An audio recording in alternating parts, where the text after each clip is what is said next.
Bihar assembly ఎన్నికల పోరు హోరాహోరీగా కొనసాగుతుందని చెప్పాలి. ఓటర్లను ఆకట్టుకునేందుకు పార్టీల తాయిలాలు మొదలైపోయాయి. మేనిఫెస్టోల్ని రిలీజ్ చేశాయి ఎన్డీఏ అండ్ మహాగఠబంధన్. రెండు పార్టీలు కూడా మేనిఫెస్టోల్ని రిలీజ్ చేశారు.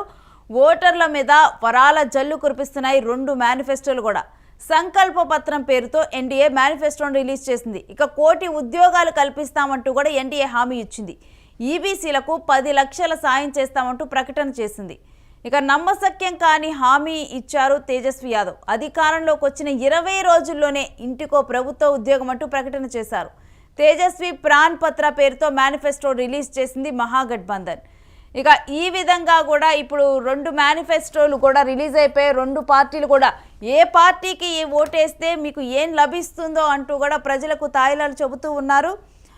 ఇక ముందుగా మహాగఠబంధన్ అయితే రిలీజ్ చేసింది మేనిఫెస్టోని. ఇక ఇప్పుడు ఎన్డీఏ కూడా ఇటు బీహార్ ఎన్నికల్లో మేము కూడా ఏం తక్కువ అంటూ కూడా మొత్తం వరాల జల్లు కురిపించింది. ఒకసారి మేనిఫెస్టోని చూద్దాం. దీంట్లో ఉన్న అసాధ్యాలు ఏంటో కూడా మనం ఒకసారి విశ్లేషిద్దాం. ఇక బీహార్లో నిరుద్యోగ సమస్య ఎక్కువగా ఉంది. ఇది మనం ప్రత్యేకంగా కూడా చెప్పనవసరం లేదు. ఇప్పుడు మనం పక్క రాష్ట్రాల్లో చూసినా కానీ బీహార్ నుంచి వచ్చినటువంటి యువత కానీ వీరందరూ కూడా ఎక్కువగా కూడా బీహార్ నుంచి వచ్చిన వాళ్ళే పనులు చేస్తూ ఉంటారు. అయితే ఈసారి అంటే జనరల్గా చూస్తే కనుక బీహార్ ఎన్నికల్లో కులాలు మతాలు ఎక్కువగా కూడా అక్కడ పాత్ర పోషిస్తాయి. వాటి ఆధారంగానే అక్కడ ఉన్నటువంటి నాయకులు గెలుపోటములు కూడా డిపెండ్ అయి ఉంటాయి. కానీ ఈసారి యువత మహిళలు వీళ్ళందరినీ కూడా ఎక్కువ అంటే వీళ్ళందరూ కూడా ఎవరైతే అక్కడ ఉద్యోగాల కల్పన అక్కడ ఉన్న వారికి ఉద్యోగ హామీలు ఇస్తారో వారికి మాత్రమే ఓటేయాలని నిర్ణయించుకున్నట్లుగా తెలుస్తుంది. ఈసారి ఓటింగ్ విధానం మారుతుంది అని సర్వేల ప్రకారం తెలుస్తూ ఉంది. ఇక దీని ప్రకారమే ఈసారి మేనిఫెస్టోలను కూడా రెండు పార్టీలు కూడా దీని ఆధారంగానే మేనిఫెస్టోల్ని డిజైన్ చేశాయి. ముందుగానైతే యువతకు పెద్దపీఠం వేశారు, తర్వాత మహిళలకు పెద్దపీఠం వేశారు. ఉద్యోగ కల్పనే లక్ష్యంగా కూడా ఇప్పుడు ఈ మేనిఫెస్టోలను అయితే వీళ్ళిద్దరూ రెండు పార్టీలు ఎన్డీఏ కానీ మహాగఠబంధన్ కానీ ఇప్పుడు రిలీజ్ చేశాయి. ఇక బీహార్లో నిరుద్యోగం ఎక్కువగా ఉంది. ఆల్రెడీ అధికారంలో ఉన్న ఎన్డీఏ ప్రభుత్వం కూడా ఆ నిరుద్యోగాన్ని తగ్గించలేకపోయింది ఇప్పటికీ. కానీ మేనిఫెస్టోలో మాత్రం ఇప్పుడు 1 కోటి ఉద్యోగాలు ఇస్తామని చెప్పి ఇప్పటికే చెప్పింది. గెలిస్తే కనుక 1 కోటి ఉద్యోగాలు ఇస్తామని చెప్పింది. ఇక ఈ మేనిఫెస్టో మీద ఇప్పటికే ఆల్రెడీ కూడా ఎన్డీఏనే కదా ఉంది ప్రభుత్వంలో అని చెప్పి గత 15 సంవత్సరాలుగా నితీష్ కుమార్ సీఎంగా ఉంటూ వస్తున్నారు కదా, ఎన్నాళ్ళు కల్పించలేదేంటి ఇన్ని ఉద్యోగాలు అంటూ కూడా ఇప్పుడు దీని మీద కామెంట్ కూడా వినిపిస్తుంది. ఇక బీహార్ అసెంబ్లీ ఎన్నికలకు ఎన్డీఏ తన సంకల్ప పత్రం అనే మేనిఫెస్టోను రిలీజ్ చేసింది శుక్రవారం. బీహార్ ముఖ్యమంత్రి నితీష్ కుమార్, బీజేపీ జాతీయ అధ్యక్షుడు జేపీ నడ్డా, కేంద్ర మంత్రి జితన్ రామ్ మాంజీ, చిరాగ్ పాస్వాన్, ఆర్ఎల్ఎం చీఫ్ ఉపేంద్ర కుష్వాహా తదితరుల సమక్షంలో ఈ మేనిఫెస్టోను ప్రకటించారు. ఇది ప్రధానమంత్రి నరేంద్ర మోదీ హామీ అంటూ కూడా ముఖ్యమంత్రి నితీష్ కుమార్ విశ్వాసం వ్యక్తం చేశారు. మహాభారతంలోని పాండవుల్లాగా ఎన్డీఏ ఐక్యత కలిగి ఉందంటూ కూడా ఈ సంకల్ప పత్రం ఉద్యోగాలు, మహిళల సాధికారిత, యువత అభివృద్ధి, మౌలిక సదుపాయాలు, అధిక వెనుకబడినటువంటి వర్గాలకు మద్దతు, రైతుల సంక్షేమం, చదువు, ఆరోగ్యం వంటి కీలక రంగాలపై దృష్టి సారించినట్లు మనకి అర్థమవుతూ ఉంది. ఇక డిప్యూటీ సీఎం సమ్రాట్ చౌదరి కూడా మాట్లాడుతూ తదుపరి 5 ఏళ్లలో బీహార్ను గ్లోబల్ వర్క్ ప్లేస్గా మార్చుతామంటూ కూడా ప్రకటించారు. మరి ఇన్ని రోజులు కూడా అక్కడ నిరుద్యోగం అనేది రాజ్యమేలుతూ ఉంది. మరి ఇన్ని రోజులు కూడా దీని మీద అయితే అక్కడ కొంత కూడా ఉద్యోగ కల్పన చేయలేదు. కానీ అధికారంలోకి వస్తే కనుక 1 కోటి ఉద్యోగాలు ఇస్తామంటూ కూడా ఇప్పటికిప్పుడు 1 కోటి ఉద్యోగాలు సృష్టించడం సాధ్యమయ్యే పనేనా? ఇప్పటికిప్పుడు లక్షల్లో కాదు కోట్లలో ఉద్యోగాలు. ఇంకా చూద్దాం ఏమేమి హామీలు ఇచ్చిందో ఇప్పుడు మనం వరుసగా చూద్దాము. ఇంకా ముందుగా ఉద్యోగాలు, యువత అభివృద్ధి, ఇది మొదటి హామీ. ఎన్డీఏ ప్రభుత్వం కనుక అధికారంలోకి వస్తే రాష్ట్రంలో 1 కోటి యువతకు ప్రభుత్వ ఉద్యోగాలు, 1 కోటి మంది యువతకి ప్రభుత్వ ఉద్యోగాలు. ఇక ఉపాధి అవకాశాలు కల్పిస్తామంటూ కూడా హామీ ఇచ్చింది. ప్రతి జిల్లాలో మెగా స్కిల్ సెంటర్లు ఏర్పాటు చేసి యువతను అంతర్జాతీయ పరిశ్రమలకు అనుకూలంగా శిక్షణ ఇస్తామని చెప్పింది. ఇక ప్రతి జిల్లాలో 10 కొత్త ఇండస్ట్రియల్ పార్కులు, ఫ్యాక్టరీలు, 100 ఎంఎస్ఎంఈ పార్కులు, 50,000 కొత్త కుటీర పరిశ్రమలు ప్రారంభిస్తామని తెలిపింది. ఇక చిప్సెట్, సెమీ కండక్టర్, మ్యానుఫ్యాక్చరింగ్ పార్కుల ద్వారా ఐటీ, టెక్ రంగాలను బలోపేతం చేసేలా ఒక ప్లాన్ కూడా ఉందని కూడా చెప్పింది. గిగ్ వర్కర్లు, ఆటో డ్రైవర్లకు ఆర్థిక సహాయం, స్కిల్ డెవలప్మెంట్ కల్పిస్తామని హామీ ఇచ్చారు. ఇక తదుపరి 5 ఏళ్లలో 50 లక్షల కోట్ల పెట్టుబడులను ఆకర్షిస్తూ మేడ్ ఇన్ బీహార్ స్కీమ్ ద్వారా వ్యవసాయ ఎగుమతులను రెట్టింపు చేస్తామని తెలిపారు. సో ఈ విధంగా కూడా అభివృద్ధి మీద అయితే ఇంకా నెక్స్ట్ మహిళల సాధికారతకు 22 లక్షల మంది మహిళలకు మహిళా ఉపాధి స్కీమ్ ద్వారా మద్దతు ఇస్తామని, 1 కోటి మహిళలను లక్పతి దీదీలుగా సృష్టించి అంటే 1 కోటి మహిళలను, కోటి మంది మహిళలను లక్షాధికారులుగా సృష్టిస్తాము అంటూ కూడా మహిళలకు ఒక హామీ ఇచ్చారు. ఇక 22 లక్షల మంది మహిళలకు ఉపాధి స్కీమ్ ద్వారా మద్దతు ఇస్తామని తెలిపారు. మహిళా పారిశ్రామికవేత్తలుగా కూడా మార్చేందుకు మిషన్ కోటిపతిని ప్రారంభిస్తాము అని హామీ ఇచ్చారు. ఇది మహిళల ఆర్థిక స్వాతంత్రానికి దోహదపడుతున్నట్టు కూడా నేతలు చెప్పారు. ఇక మూడోది మౌలిక సదుపాయాలు, 9 లక్షల కోట్ల ప్రీ ఇన్ఫ్రాస్ట్రక్చర్ పెట్టుబడులు, 7 ఎక్స్ప్రెస్ వేలు, 3600 కిలోమీటర్ల కొత్త రైల్ ట్రాక్లు నిర్మిస్తామన్నారు. పాట్నా, దర్భంగా, పూర్నియా, భాగల్పూర్లో అంతర్జాతీయ విమానాశ్రయాలు, 4 కొత్త నగరాల్లో మెట్రో రైలు సేవలు ప్రవేశపెడతామన్నారు. ఇక సీతామఢిని ఆధ్యాత్మిక వారసత్వ నగరంగా అభివృద్ధి చేస్తామని తెలిపారు. ప్రతి జిల్లాలో మెడికల్ కాలేజీలు, వరల్డ్ క్లాస్ మెడికల్ సిటీ ఏర్పాటు చేస్తామన్నారు. ప్రతి జిల్లాలో మ్యానుఫ్యాక్చరింగ్ యూనిట్లు స్థాపిస్తామని తెలిపారు. ఇక ఈ విధంగా అభివృద్ధికి కూడా పెద్దపీట వేస్తూ కూడా మేనిఫెస్టోలో పొందుపరచడం జరిగింది. ఇక వెనుకబడిన వర్గాల వారికి ఈబీసీలకు మద్దతు అంశం చూద్దాము. అతి వెనుకబడిన వర్గాల విద్యార్థులకు 10 లక్షల వరకు కూడా సహాయము, ఈబీసీలకు 10 లక్షలు అందజేస్తూ ఎస్సీ జడ్జి అధ్యక్షతన ఒక కమిషన్ను ఏర్పాటు చేస్తామని తెలిపారు. రైతులు, చేపలు వ్యవసాయం, ఇక ఈ విధంగా కూడా వెనుకబడిన వర్గాల వారికి ఆదుకుంటామని చెప్పారు. ఇంకా నెక్స్ట్ ఏంటంటే రైతులు, చేపల వ్యవసాయం, కిసాన్ సమ్మాన్ నిధిని 6,000 నుంచి 9,000కు పెంచుతామన్నారు. చేపల వ్యవసాయాలకు కూడా సహాయం 9,000కు రెట్టింపు చేస్తామన్నారు. అన్ని పంటలకు ఎంఎస్పి అంటే కనీస మద్దతు ధరను అందిస్తామని హామీ ఇచ్చారు. ఇక రైతులకి అయితే కనీస మద్దతు ధర ఇప్పుడు ఏదైతే సహాయం అందిస్తున్నారో అది 6,000 నుంచి 9,000కు పెంచుతామని కూడా హామీ ఇవ్వటం జరిగింది. ఇక ఇతర ముఖ్య హామీలు కనుక చూస్తే ముఖ్యంగా కూడా ఆ 4 హామీలు, ఇంకా ఆ తర్వాత మిగిలిన హామీలు చూస్తే 50 లక్షల కొత్త ఇళ్ళు, ఉచిత రేషన్లు, 125 యూనిట్ల ఉచిత విద్యుత్తు, స్పోర్ట్స్ సిటీలు, సెంటర్స్ ఆఫ్ ఎక్సలెన్స్ ద్వారా క్రీడల అభివృద్ధి వంటి హామీలు ఉంటాయి. ఇక ఈ మేనిఫెస్టో ద్వారా బీహార్ను అభివృద్ధి మార్గంలో ముందుకు నడిపిస్తామని కూడా ఇప్పుడు ఎన్డీఏ నేతలు చెప్పారు. మహాగఠబంధన్ మేనిఫెస్టోతో పోలిస్తే ఎన్డీఏ హామీలు ఎక్కువ ఆకర్షణీయంగా ఉన్నాయని కూడా ఇప్పుడు రాజకీయ విశ్లేషకులు అభిప్రాయపడ్డారు.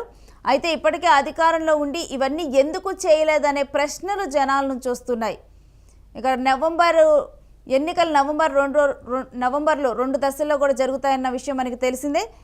ఇక మరి మహాగఠబంధన్ కన్నా కానీ ఎన్డీఏ మేనిఫెస్టో బాగానే ఉంది అంటూ కూడా ఇప్పుడు కితాబ్ ఇచ్చారు కొంతమంది రాజకీయ విశ్లేషకులు. మరి మహాగఠబంధన్ ఏమేం పొందుపరిచింది మేనిఫెస్టోలో అన్నది చూద్దాము. ఇక మహాగఠబంధన్ కూడా యువతికి ముందుగా పెద్దపీట వేసింది, తర్వాత మైనార్టీలకు ప్రాధాన్యత ఇచ్చింది. ఇక భరోసా ఇస్తూ కూడా మహాకూటమి మంగళవారం ఉమ్మడి ఎన్నికల మేనిఫెస్టోను విడుదల చేసింది. ఇక చూద్దాం వీళ్ళేం పొందుపరిచారనేది. అధికారంలోకి వచ్చిన 20 రోజుల్లోనే అంటూ కూడా ఒక హామీ ఇచ్చారు. యువతకు, మైనార్టీలకు ప్రాధాన్యత, భరోసా ఇస్తూ కూడా మహాకూటమి మంగళవారం ఉమ్మడి ఎన్నికల మేనిఫెస్టోను విడుదల చేసింది. ఇక అధికారంలోకి వచ్చిన మొదటి 20 రోజుల్లోనే కుటుంబంలో ఒకరికి ప్రభుత్వ ఉద్యోగం ఇస్తామని ఘనంగా ప్రకటించింది. అధికారంలోకి వచ్చిన 20 రోజుల్లో ఎక్కడి నుంచి వస్తాయి ఉద్యోగాలు అప్పటికప్పుడు? ఇప్పుడు అసలు అక్కడ ఉద్యోగాలే లేవు. అలాంటిది కుటుంబానికి ఒక ఉద్యోగం, ప్రభుత్వ ఉద్యోగం. ఒకవైపేమో ఎన్డీఏ ఇటు అధికారంలోకి వచ్చిన తర్వాత 1,000 ఉద్యోగాలు యువతకి ఇస్తామని చెప్పింది ప్రభుత్వ ఉద్యోగాలు.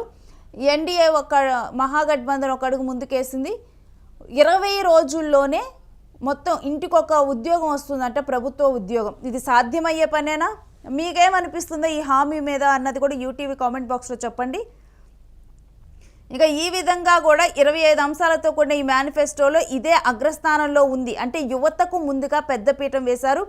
యువతను తమ వైపు తిప్పుకునే విధంగా కూడా ఇప్పుడు ఈ మేనిఫెస్టో ద్వారా మహాగఠబంధన్ పావులు కదిపింది. ఇక కాంట్రాక్ట్ పద్ధతిలో పనిచేస్తున్న జీవికా దీదీలను పర్మనెంట్ చేస్తామని, వారిని ప్రభుత్వ ఉద్యోగులుగా గుర్తిస్తామని తెలిపింది.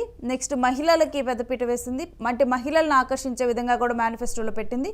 ప్రభుత్వ ఉద్యోగాలకి పాత పెన్షన్ విధానం పునరుద్ధరణ కూడా హామీల్లో ఒకటి. ఏదైతే ప్రభుత్వ ఉద్యోగులు ఉన్నారో వాళ్ళకి పాత పెన్షన్ విధానమే మరలా కూడా కొనసాగే విధంగా కూడా చేస్తామంటూ కూడా హామీ ఇచ్చింది. కేంద్ర ప్రభుత్వం ఆమోదించిన వక్ఫ్ సవరణ చట్టాన్ని బీహార్లో అమలు చేయబోమని కూడా స్పష్టం చేసింది. ముస్లిం ఓటర్లను కూడా తమ వైపు తిప్పుకునే ప్రయత్నం చేసింది. ఇక మరింత పారదర్శకంగా వక్ఫ్ ఆస్తుల్ని నిర్వహించేలాగా విధానాలు రూపొందిస్తామని తెలిపింది. బోధ్ గయాలోని బుద్ధ ఆలయాలు బౌద్ధులకే అప్పగిస్తామని ప్రకటించింది. మైనార్టీల రాజ్యాంగపర హక్కులను కాపాడుతామని తెలిపింది. సో ఇక్కడ ఇంకోసారి సెక్యులరిజంని ఇప్పుడు కాంగ్రెస్ ఈ మేనిఫెస్టోలో లేవనెత్తిందని చూడాలి. ఇక దీనికైతే పాట్నాలో జరిగిన ఎన్నికల మేనిఫెస్టో ఆవిష్కరణ కార్యక్రమంలో తేజస్వి యాదవ్, దీపాంకర్ భట్టాచార్యతో పాటు కాంగ్రెస్ నాయకులు పవన్ ఖేరా, ఉప ముఖ్యమంత్రి అభ్యర్థి వికాస్శీల్ ఇన్ఫాస్ పార్టీ నాయకుడు ముఖేష్ సాహ్ని కూడా పాల్గొన్నారు. ఇక మేనిఫెస్టోని తేజస్వి అభివర్ణించారు. ఇక సమస్యలను ఆచరణాత్మక పరిష్కారాలు ఉండేలాగా కూడా దీన్ని రూపొందించినట్లుగా కూడా తేజస్వి చెప్పడం జరిగింది. ఇప్పుడు రాష్ట్రంలో ఉన్నటువంటి సమస్యలను దృష్టిలో ఉంచుకొని మేనిఫెస్టో తయారు చేశామని చెప్పారు. ఎన్నికలు జరుగుతున్న రాహుల్ గత 2 నెలలుగా కూడా బీహార్లో అడుగు పెట్టలేదన్న చర్చ కూడా ఈ మేనిఫెస్టో రిలీజ్ అయ్యే టైంలో కూడా దీని మీద చర్చ జరిగింది. సో ఈ విధంగా కూడా పోటాపోటీగా కూడా ఇటు మేనిఫెస్టోల్ని రిలీజ్ చేశాయి ఎన్డీఏ అదేవిధంగా మహాగఠబంధన్. కాకపోతే దీంట్లో కొంచెం ఆశ్చర్యకరంగా ఉన్నదే ముఖ్యంగా కూడా 2 పార్టీలు కూడా ఉద్యోగాల కల్పన విషయం మీదే ఎక్కువగా కూడా ఫోకస్ చేశాయి.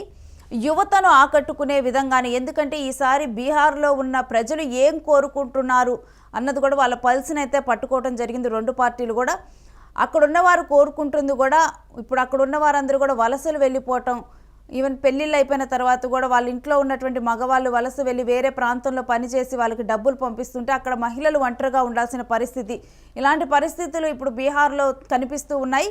ఇక ఈసారి అయితే ఉద్యోగాల కల్పనకే వాళ్ళు ప్రాధాన్యత ఇవ్వాలని భావించారు. ఇక ఆ పల్స్నే 2 పార్టీలు పట్టుకొని మేనిఫెస్టోలో పెట్టాయి.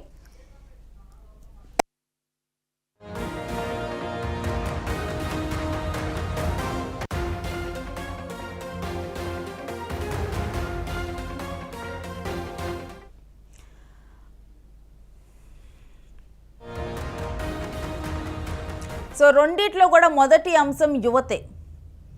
ఒకవైపేమో ఎన్డీఏ చెప్తుంది మేము అధికారంలోకి వచ్చిన వెంటనే కూడా 1 కోటి ప్రభుత్వ ఉద్యోగాలు ఇస్తాము యువతకి, మిగిలిన వాళ్ళందరికీ కూడా స్కిల్ ట్రైనింగ్ ఇస్తాము అని చెప్పి ఫ్యాక్టరీస్ తీసుకొని వస్తామని చెప్పి ఇవన్నీ చాలా హామీలు అయితే పెట్టింది. 1 కోటి ఉద్యోగాలు అధికారంలోకి వచ్చిన వెంటనే 1 కోటి ప్రభుత్వ ఉద్యోగాలు, ఇది సాధ్యమయ్యే పనేనా? మరోవైపు ఇక్కడ మహాగఠబంధన్ కూడా మొదటిగానైతే అదే పేర్కొనటం జరిగింది. ఇక్కడ కూడా యువత గురించే అధికారంలోకి వచ్చిన వెంటనే కూడా ప్రతి ఒక్క ఇంట్లో ఉన్న ప్రతి ఒక్కరికి కూడా ఒక ప్రభుత్వ ఉద్యోగం, ఇది కూడా మరి అధికారంలోకి వచ్చిన 20 రోజుల్లో ఒక ప్రభుత్వ ఉద్యోగం ఇవ్వటం సాధ్యమయ్యే పనేనా ప్రతి ఇంటికి? అది కూడా ఇక మరి ఇక్కడ రాజకీయ విశ్లేషకులు కూడా చెప్తుంది ఏంటంటే మేనిఫెస్టోలు అయితే బాగానే ఉన్నాయి. మరి ఎన్డీఏ ఇప్పటికి ఆల్రెడీ కూడా ఇప్పటి వరకు కూడా ఎన్డీఏ ఇప్పుడు అక్కడ అధికారంలో ఉంది. మరి ఇన్ని రోజులు కూడా కొన్ని లక్షల ఉద్యోగాలను కూడా ఎందుకు అక్కడ సృష్టించలేకపోయింది అనే ప్రశ్నలు ఏమనెత్తుతూ ఉన్నారు. అక్కడ ప్రజలు కూడా ఇదే ప్రశ్నిస్తూ ఉన్నారు. మరొకటి ఏంటంటే ఇది మోదీ హామీ అంటూ కూడా చెప్పటం జరిగింది. అయితే మోదీ ప్రధాని అయ్యే ముందర కూడా నల్లధనాన్ని తీసుకువస్తాను అని చెప్పి హామీ ఇచ్చారు. ప్రతి ఒక్కరి అకౌంట్లో కొన్ని లక్షల రూపాయలు పడతాయని చెప్పి హామీ ఇచ్చారు. కానీ ఏది ఆ డబ్బులు రాలేదు కదా, నల్లధనాన్ని ఏమి తెచ్చి మోదీ తమ అకౌంట్లో వేయలేదు కదా. మరి ప్రతి ఒక్క ఇంటికి ఒక ఉద్యోగం అన్నది మోదీ హామీ అంటున్నారు. ఈ హామీని ఎలా నమ్మేది అని చెప్పి కూడా కొంతమంది ప్రశ్నిస్తూ ఉన్నారు. అక్కడ ఉన్నటువంటి విశ్లేషకులు కూడా దీని మీద మాట్లాడుతూ ఉన్నారు. ఇక ఇంటికి ఒక ప్రభుత్వ ఉద్యోగం సాధ్యమయ్యే పనేనా అంటూ కూడా, అంటే సాధ్యాలను కూడా ఇప్పుడు పరిశీలిస్తూ ఉన్నారు అక్కడ ప్రజలు కూడా. ఇక నెక్స్ట్ అయితే 2 మేనిఫెస్టోలో కూడా మహిళలకు పెద్దపీట వేశారు. ముఖ్యంగా కూడా ఎన్డీఏ మేనిఫెస్టోలో మహిళలకు పెద్దపీట ఉందని చూడాలి. ఎందుకంటే 1 కోటి మంది మహిళలను కోటీశ్వరులుగా, లక్షాధికారులుగా మారుస్తామని చెప్పారు. దీనికి ఒక పథకాన్ని కూడా స్టార్ట్ చేస్తూ ఉన్నారు. ఇక ఇక్కడ ఉన్నటువంటి ఏదైతే దీదీలు ఉన్నారో వాళ్ళని పర్మనెంట్ చేస్తామని చెప్పి కూడా ఇక్కడ మహాగఠబంధన్లోనైతే మేనిఫెస్టోలో పొందుపరచడం జరిగింది. ఇక మౌలిక అభివృద్ధి విషయంలో కూడా ఫ్యాక్టరీలు తీసుకురావటం కానీ ఇవన్నీ కూడా ఇక అన్ని పార్టీలు సమాసమంగానే హామీలు ఇచ్చాయి. ఈ రెండు మేనిఫెస్టోలో చూస్తే కనుక ఇటు ఎన్డీఏ ఇచ్చిన మేనిఫెస్టో ఏదైతే ఉందో ఇది ఎక్కువగా కూడా తాయిలాల్ని మరింత ఎక్కువగా పంచుతున్నట్లుగా కూడా విశ్లేషకులు అభిప్రాయపడుతూ ఉన్నారు. ఇక బీహార్ మేనిఫెస్టో మీకు ఏ విధంగా అనిపించింది అనేది కూడా ఒకసారి కామెంట్ బాక్స్లో మాతో షేర్ చేసుకోండి.